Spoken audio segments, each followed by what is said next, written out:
The departure of the Transcontinental Express from San Francisco on the evening of December 3rd signaled the start of Phileas Fogg's most demanding overland journey, 3,786 miles of track stretching across mountains, deserts, and grasslands toward New York. The newly completed Transcontinental Railroad was celebrated as a marvel of modern engineering, capable of carrying passengers across the continent in just 7 days, provided no misfortune intervened. The group occupied a wide section with wide windows, comfortable berths, and access to a dining car, a welcome change from the tight pilot boat and the airless cabins of earlier voyages.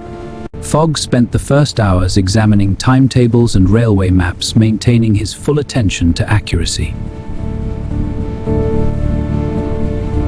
Auda watched him quietly, understanding the weight of the schedule but also feeling the warmth of gratitude for all he had done.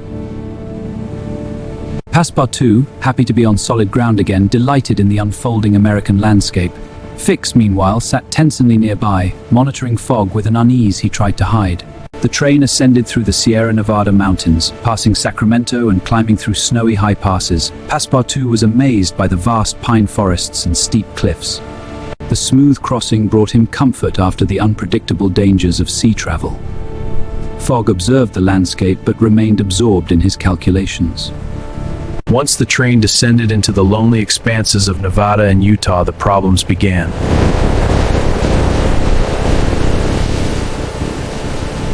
Much of the track had been built quickly, resulting in weak bridges, unstable rails, and long stretches vulnerable to sandstorms, wildlife, and sudden weather changes. The first major delay occurred outside Salt Lake City. A massive herd of buffalo, thousands strong, covered the rails from horizon to horizon.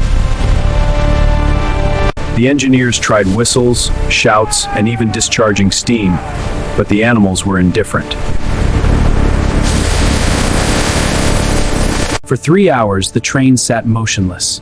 Fogg quietly logged the lost time, while Passepartout became visibly anxious. Throughout the desert journey, Auda's affection for Fogg deepened. She saw the pressure on his shoulders and the sacrifices he had made not once for himself, but always for her. She tried gently to encourage him, offering moments of conversation and comfort. Fogg responded politely, but his mind never left the ticking schedule. The train sped across the plains of the Midwest until it reached the rickety suspension bridge over the Platte River near Fort Kearny. Built in haste, weakened by weather, and visibly unstable, the bridge posed a grave danger. Crossing at normal speed risked collapse. The conductor made a daring proposal. If the train crossed at full speed, momentum might prevent the structure from falling beneath it. Let us proceed at full speed. If the bridge must fall, it will fall behind us. Many passengers were horrified, but the decision was made.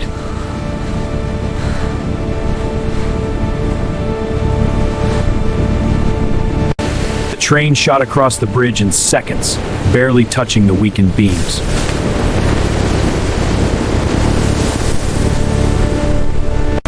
The moment the last carriage reached solid ground, the bridge collapsed into the raging river below.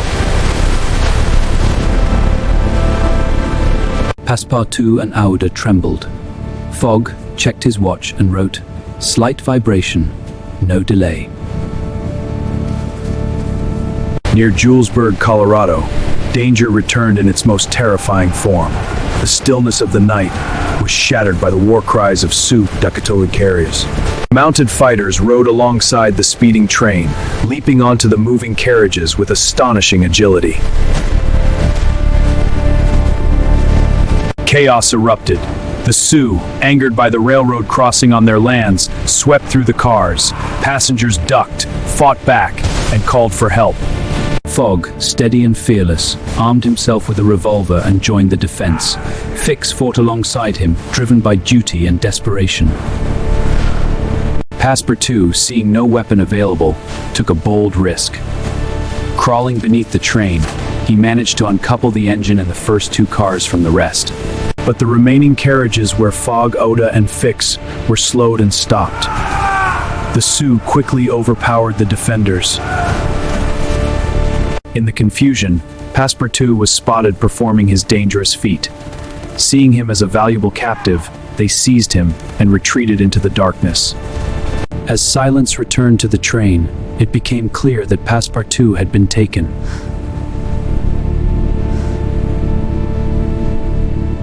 The remaining passengers advised Fogg to wait for the returning engine and military reinforcements. The remaining passengers advised Fogg to wait for the returning engine and military reinforcements.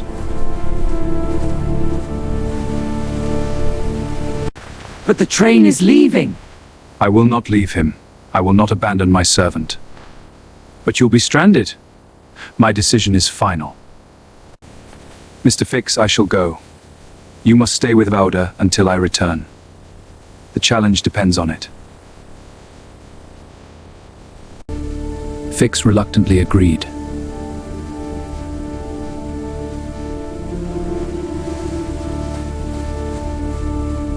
Fogg paid the scouts generously and set off into the icy wilderness.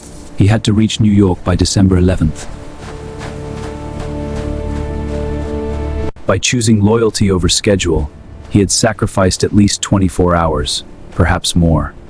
The challenge now hung by a thread of courage and devotion.